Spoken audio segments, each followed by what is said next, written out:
It's that time of the season, and all through the house, everybody's doing something, playing ball outside, they're making music in the living room, a little mischief in the den. It's good to have everybody home again. Various and sundry aspects of disease in older patients that you might be caring for clinically. And that's really what this session, does it bother you if I move around? Okay. Now I'm talking to the camera guy back here. He's trying to tape this and I'm like, na na na na na na na.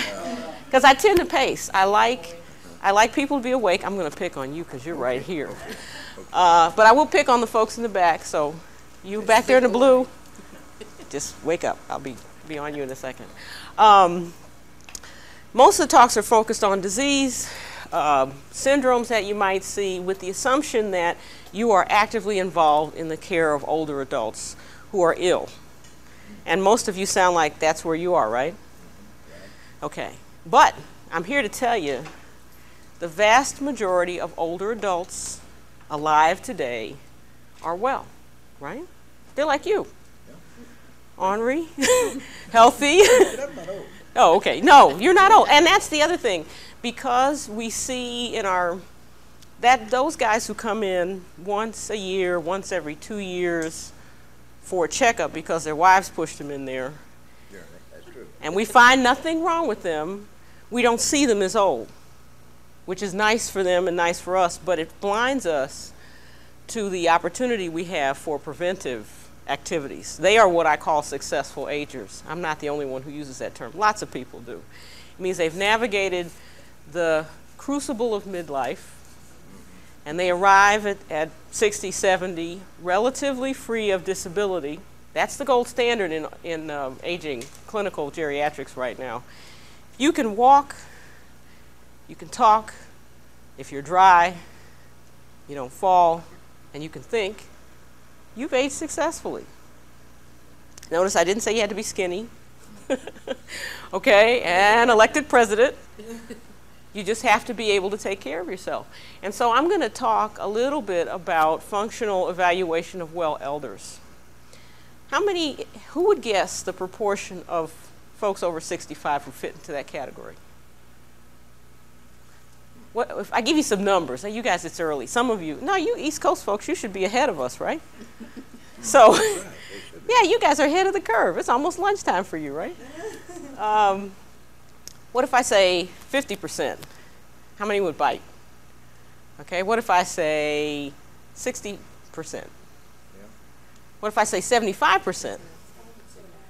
Okay, yeah, we got 75% or more on no matter what measure you look at, except maybe the prevalence of obesity.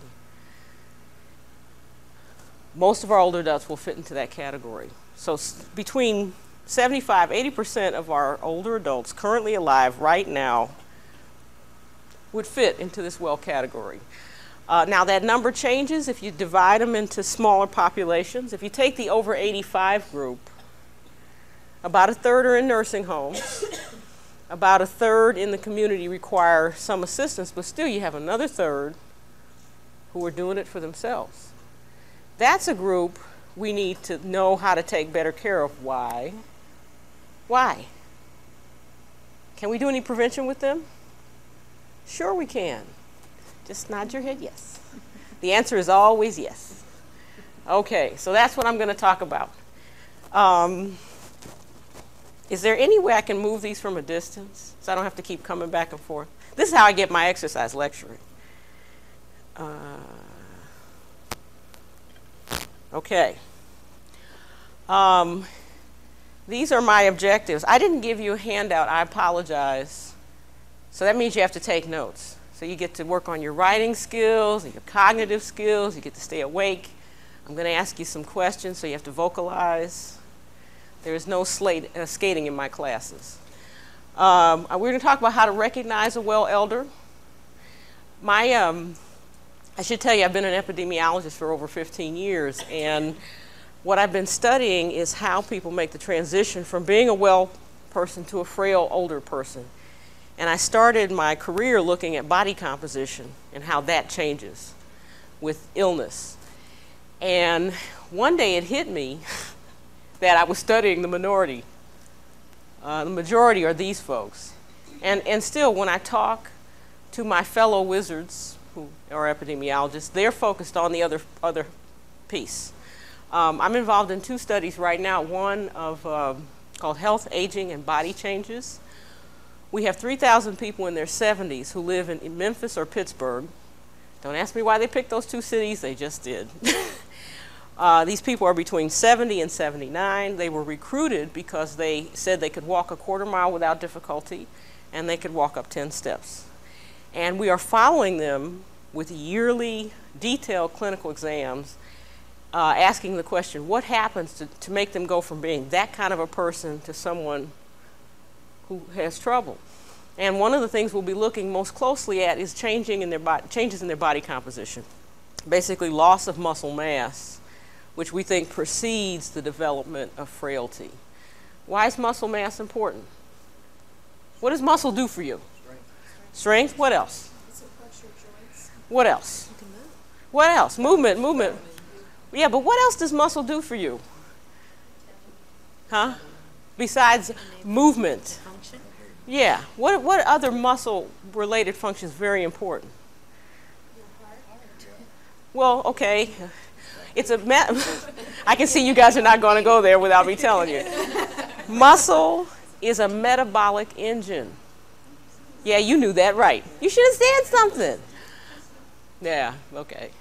Muscle is a metabolic engine. Which organ is the biggest consumer of glucose?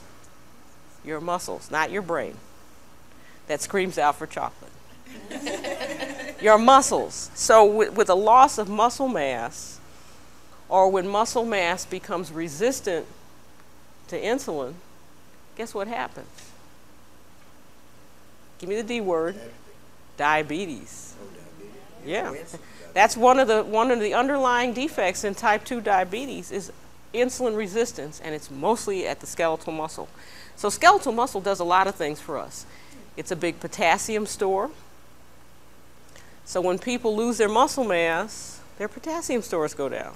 They lose their glucose metabolic capability, and they lose movement. Muscle's a lot more important than you think. But now you all know, right? I mean, one of the things I hope that comes out of this is all of you will go back and be leaders in your community, because we need everybody to teach everybody else about how to get ready for this aging thing. So you're going to be able to recognize a well elder. I'm going to talk to you about why we need to evaluate function. How many of you had the experience of taking a parent or older relative to the doctor? What do they look for? Heart disease? What else? That's good. Come on. You've had this experience? Diabetes? Cancer? They rarely look for mobility. They should. And when I'm through with you, you'll make them. Okay? I'm going to help you distinguish between function versus disease-based prevention, because that's the key. All of those slides you saw Dr. Richardson present, that means those people are alive now. And the key is keeping them functionally competent. We will never be able to build enough nursing homes. We will never have the capacity that we need. The key is prevention, or delay, at least. The model that Dr. Richardson talked about, the old animals that are running around right before they die, that's what we want for humans. We want you on the tennis court 2 hours before you have that fatal, that's the way to do it.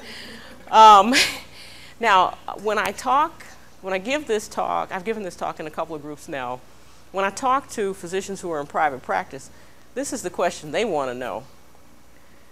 Why? Because money matters.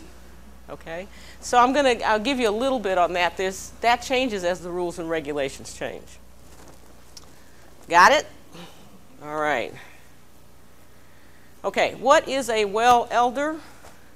What are the statistics out there that back up this wild idea that I have that they're actually well older adults? If you look at surveys that have been done in a number of populations, community-based populations, about half, a little less than half, if you ask them, how would you rate your health? Most of them say excellent, very good. That question is probably the most powerful predictor of need for services, mortality, you know, just asking people, because they know how they are. You know how you are today, right? Sleepy, grumpy, jet lagged, hungry, but you know your health is good. Our older folks do not smoke as a rule, except Madame Calmont. And she didn't smoke a lot. She smoked maybe a cigarette or two a day. It's the way they do it in Europe at the end of the day. So she would be classified, if you really poked her, as a non-smoker. Most of our folks are within a desirable weight, within 30% of what the tables tell us they should be. So weight reduction is not a big goal with all of them. There's a few that you could improve their function by sort of focusing on weight. But you don't want them to look, you guys are old enough to remember Twiggy, right? You don't want them to look like that. You just want to get them to a weight where they can be more functional. And here's where your opportunity comes in for prevention. Almost 98% of them will see a physician once every 2 years. So you have an opportunity to pick up on some clues that someone might be making a shift from being functional and well to needing some support. Go see their dentist every 6 months. Okay, there's stuff dentists can do. They don't always do, right? I do, but I still have teeth. Edentulousness, see, I didn't realize I had so many dentists. I ought to put some slides in about edentulousness. So you'll forgive me or ask me some questions. Okay. Why is this important to do? Okay. If you've got someone who's 65 today, half of them, one way of looking at it, will be alive for another 20 to 25 years. I yell at my mother-in-law all the time. You will be alive 10 or 15 years from now. Turn off the TV and go for a walk. And she's like, right. At 75, we're still looking at 15 to 20 more years, and even at 85, 7 to 10 more years. That's half of that group who's at that age. Now, if they have other problems, those change, but those are sort of the ballpark figures. So one of the things I try to get my lay audiences to think about is planning for the life that's ahead of them. Training for the rest of your life. Okay, and so when you think prevention and screening, they got to be functionally competent. Some of these people in our Health ABC cohort, these people who are 75, a third of them still work. We're not talking about your ADL, IDL stuff. Everyone knows what IADL, ADL? If you don't know, just raise your hand. Okay. In geriatrics, we have terms, we have scales for measuring functional competence. Activities of daily living or instrumental activities of daily living. And these are questions that we ask. The activities of daily living tend to be very basic. Can you get off and on a toilet? Can you dress yourself? Can you bathe yourself? Things that you typically master by the age of 7 with a little coaxing from your mother. You know, get back in there and wash your neck. The instrumental activities of daily living are a little more complex. Shopping, managing money, that kind of stuff. Yard work, the things that you yell at your husband about. Or sometimes you yell at your husband about.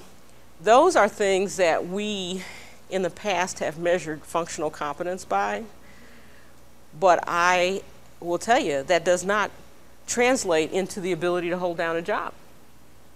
Okay, those are tasks that target a retired population.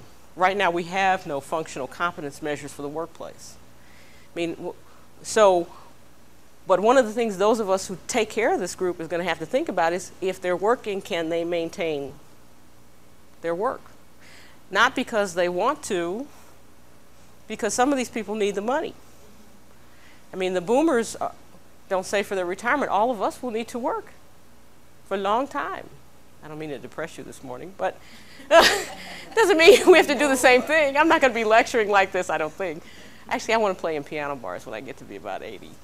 But I have to have functional competence. So that's why you want to screen for this. That's what we're looking for. Okay. Now, when you go to the doctor, when you take your relatives to the doctor, right now what they mostly do is disease-focused prevention.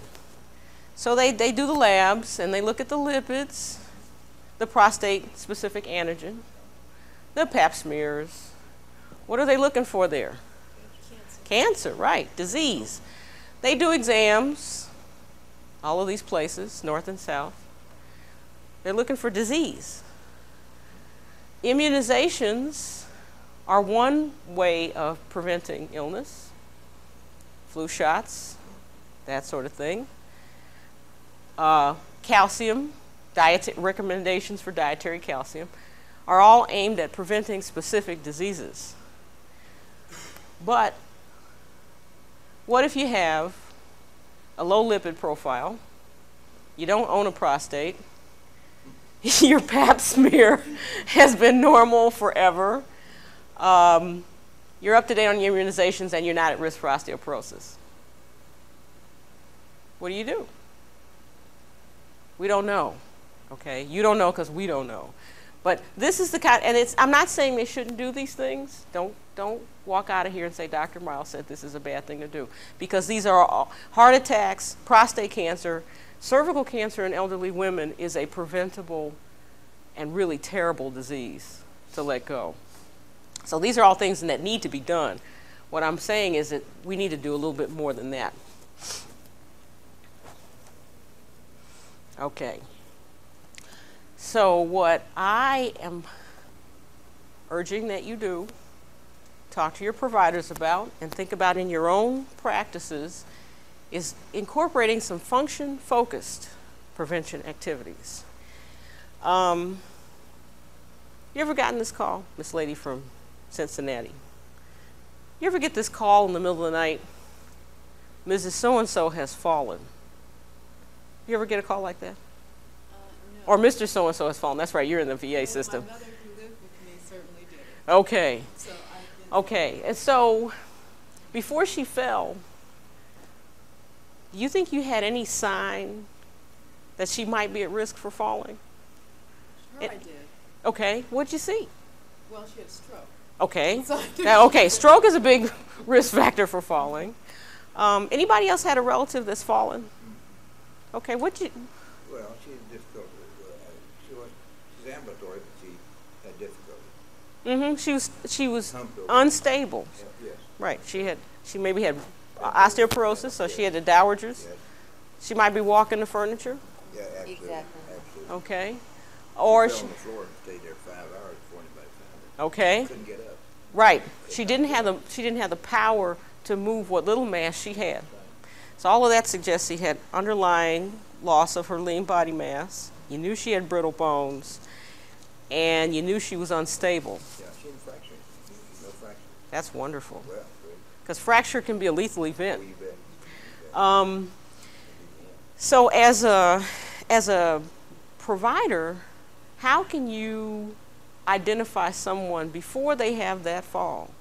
Because a fall in an older adult is a real, people lose their homes because they fall. Not to mention die and injure themselves.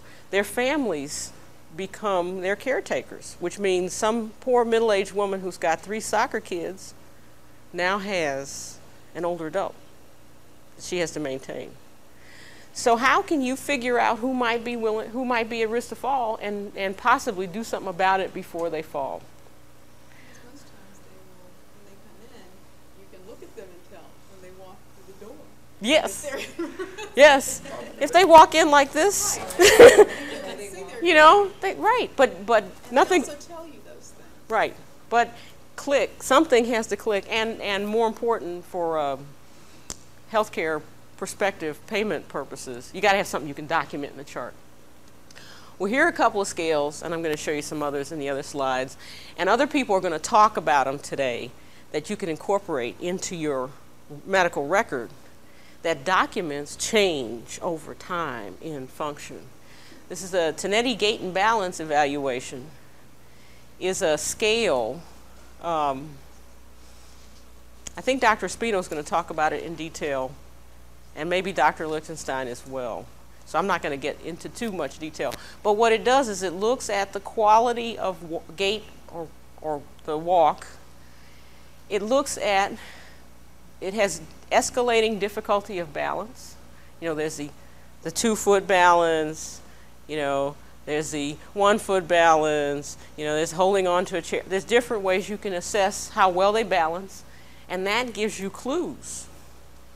So the Tonetti Gait and Balance is something we use in our clinic all the time to pick up people who are becoming unsteady. If you saw someone last year and they now look worse on the Tonetti Gait and Balance, what might you look at first? Any ideas? You can be wrong. Just, if you thought someone was getting unsteady and they didn't have a stroke, what else might you look at? What? Well, I've beaten you over the head with muscle, but something much more obvious and easy to. What's something you do to them? Medication. Thank you. Medicines.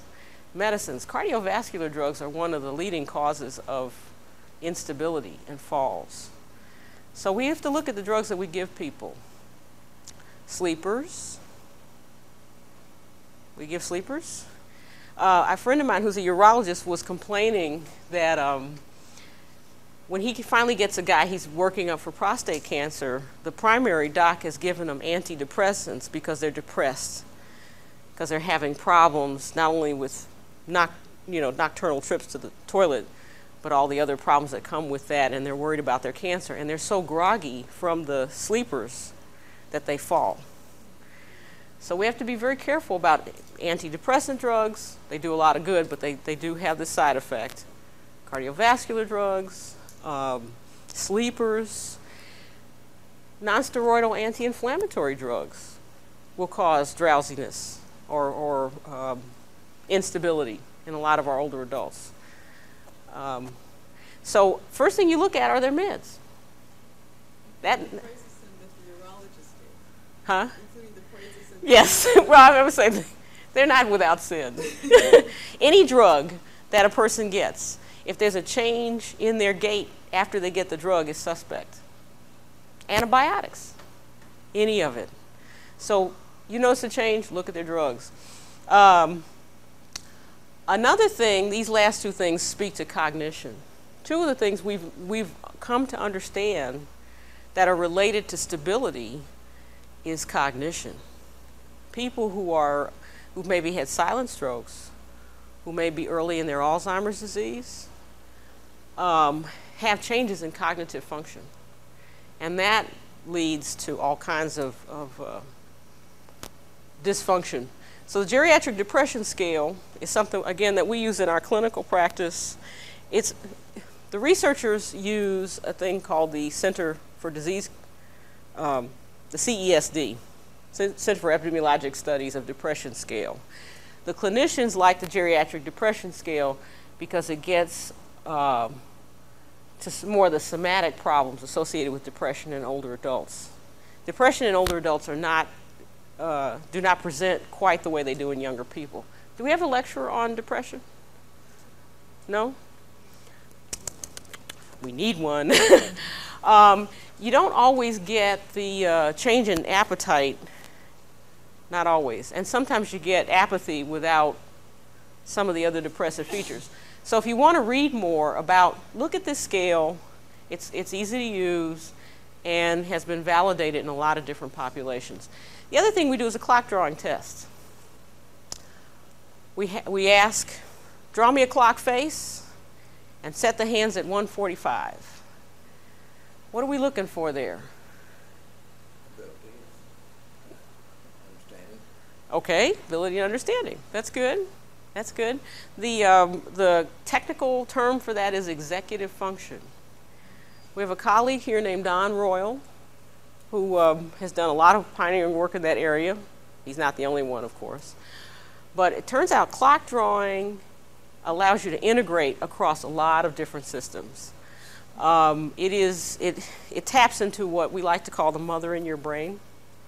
If you think about what it took for you to get out here this morning, you had to get up at a certain time, you had to put your clothes on in a certain sequence to get here and be ready. Clock drawing taps all of that. And so people who have trouble with their clock drawing are starting to have trouble with the execution and sequences of tasks. Okay? And that, if you can't execute and sequence tasks, can you cook? No. All right? Yes. So function, these are all important pieces of the puzzle. Now, one of the things I'm trying to get my colleagues to do across the board, whenever you see a person at your annual visits or biannual visits, is to ask some function-focused questions, directly querying the emergence of these new symptoms. Problem leaking urine, however you can delicately phrase that, but what you want to get to is a person who's formerly been dry now having problems. Okay. Have they fallen more than twice? One fall, I think everybody at one time or another has a fall. If I were Chevy Chase, I'd demonstrate one for you, but I won't. But 2 or more in a calendar year is a problem. The epidemiologic studies suggest that people who have 2 or more falls at more than twice the risk of being in a nursing home in a couple of years. Changes in the household. A loss of a spouse, move to a new place, a change in the person who, if this person lives with their daughter, and this person is used to having their daughter do things, and something happens that the daughter is now divorcing, something changes. Their functional capacity may change. So it's worth asking, being a little nosy and asking about their personal lives. Complaints about TV volume. What are we looking for there? A? Yes. Yes. And what? And irritation. Yes, yes. And eye exams. Because sensory impairment is one of those things of aging that doesn't kill you, but it sure makes life miserable. And getting on top of it early, this will cause arguments. Older couples who've been together for years and years, he's not listening to me anymore. He can't hear me. Our granddad is losing his mind. No, he's just losing his hearing. Okay, so these all asking about all of these things helps people maintain. Incontinence is one of those reasons that people who take care of relatives in their home opt for nursing home. It seems to be the straw that breaks the camel's back. So this is a very important thing to ask about, because oftentimes people who it's not a bladder control problem, it may be the first sign of a stroke. Stroke is one of those things that's most likely to make you become incontinent. Why? Because to be continent, you got to recognize you need to go, got to get there in time, got to get your clothes off. It's a complex task. So that's an important question. Any questions, comments? Are you guys shocked? Am I? I think the patient's not ambulatory until there's a problem at home. Mm-hmm. They can't get to the table to eat. They can't get to the bathroom. Mm-hmm. Now, why do we ask the question this way and not saying, do you have a problem getting to the bathroom? Because they can get to the bathroom physically. Or they may not, or that may be the problem. They're on the first floor, their bed and stuff is on the first floor, and the toilet's up on the second floor. So what we really want to know is if they're wet. That's really the question. Okay, now now we're going to talk about the money part, because that is an issue that's going to bankrupt our country if we don't get a handle on it. And right now, we need a good dialogue on it. And wherever you go, whatever community you return to, these are going to be issues. And here in Texas, we have people in primary care, private practice, who've started refusing to see Medicare patients, people who only have Medicare insurance. That I think is unconscionable, but I understand if they have a volume that's too high, they will not survive. Not a problem for the VA because they have all of our tax dollars to live with. The VA doesn't take Medicare either. No, yeah, that's right. But it is a problem now, and I think that problem will only continue to grow over time.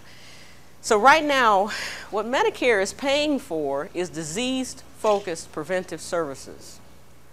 Okay, and we had to fight hard to get that. And these are important. I don't want to diminish the importance of doing this kind of stuff. They screen now for bone mass, and we'll pay for it. Colorectal cancer, which is like the second or third leading cause of cancer mortality. We've now gotten them to pay for diabetes monitoring, which is an important step in the management of diabetes. Now, if you can't draw a clock, can you manage your diabetes? No. Okay. So keep that in mind. Mammogram screening was another big deal. We finally got Medicare to pay for mammogram screening.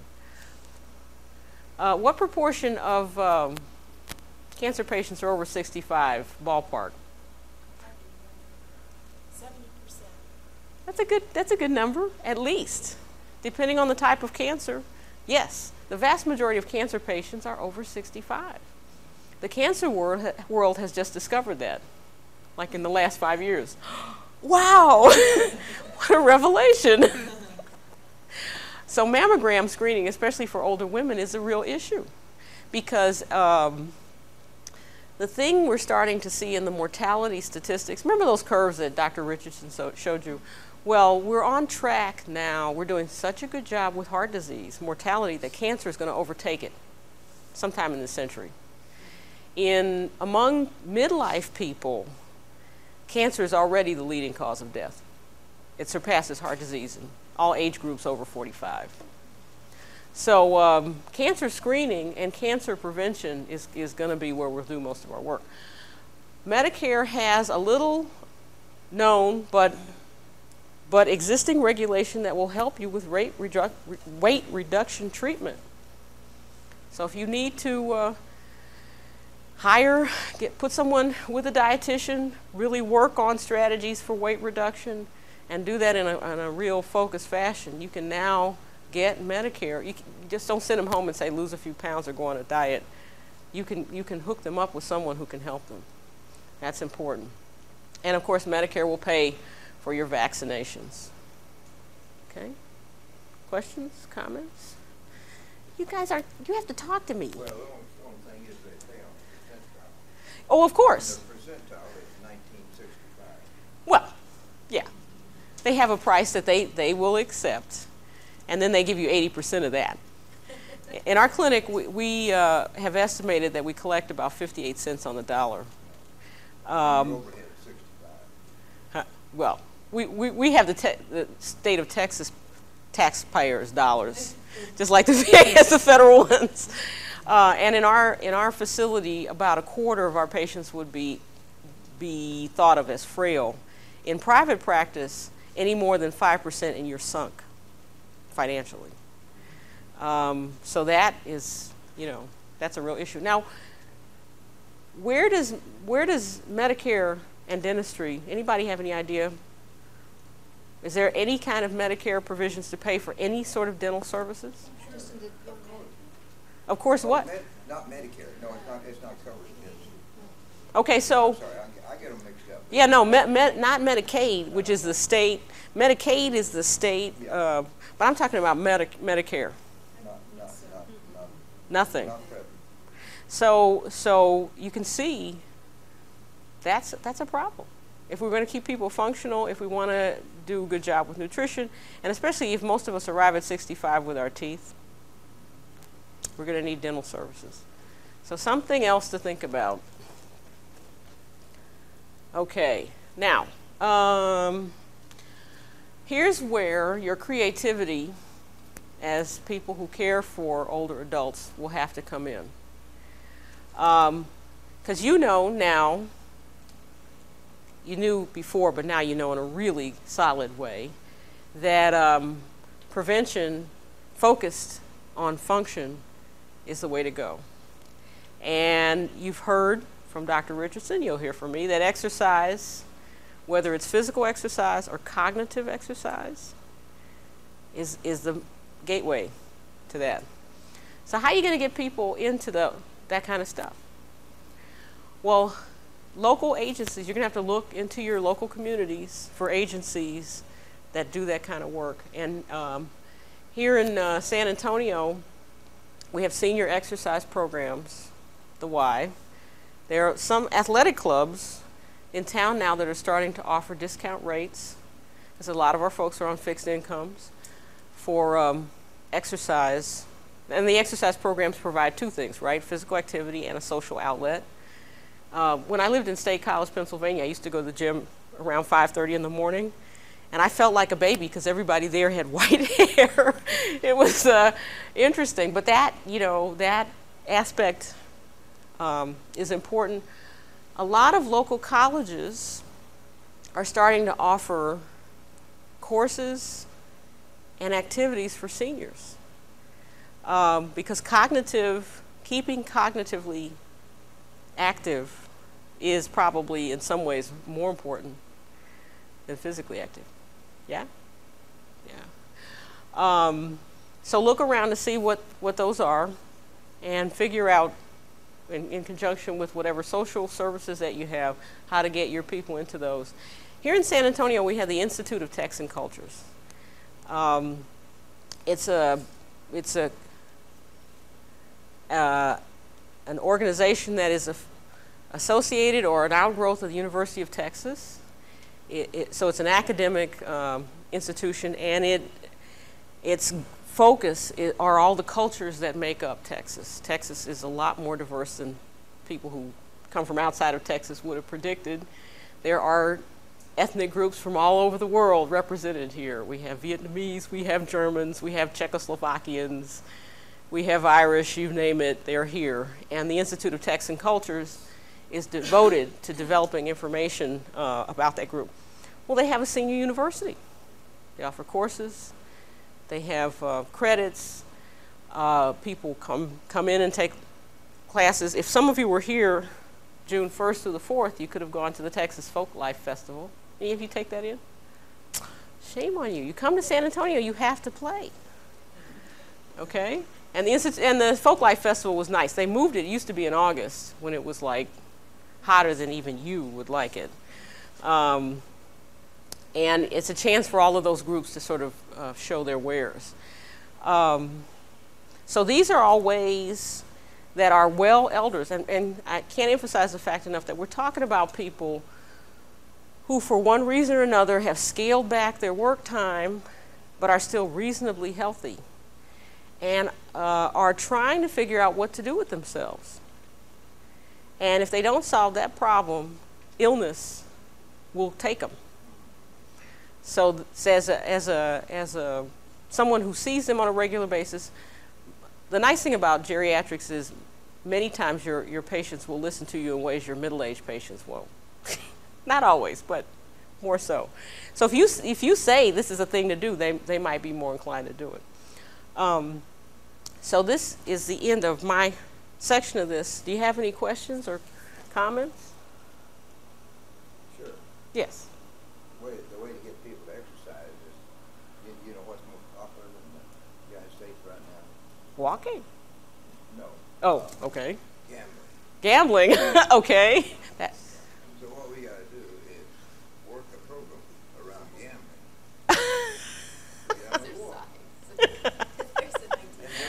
And they'll begin to fall. So instead of betting on greyhounds or thoroughbreds, we'll have senior.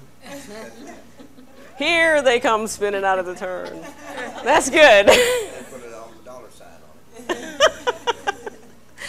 Yeah. Yeah, that's good. Pick your horse. Anybody else? Questions, comments? All right, well, if you have any other thoughts or questions, is my email in their packet?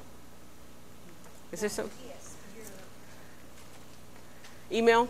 I respond best to email. So send me email. I'd be interested to find out how you solve the paying for dental services in the private sector problem, because that is one I haven't given a lot of thought to. I'm not very knowledgeable on.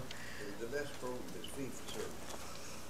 But if you don't have any fees, I mean, if people don't have the money to pay the fees, Well, that's a problem. that's a problem. It is, it's a big problem. There's just no care for people who can't pay for it. Right.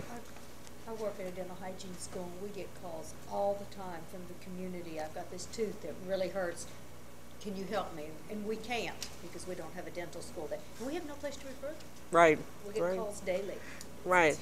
And waiting until they either fall out or you go for extraction is not good health.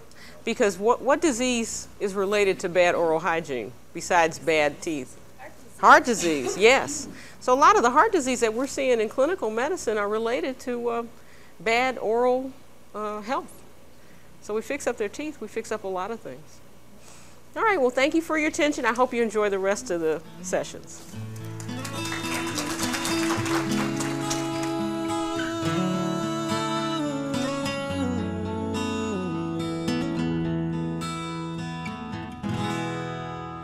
Well, it's that time of the season.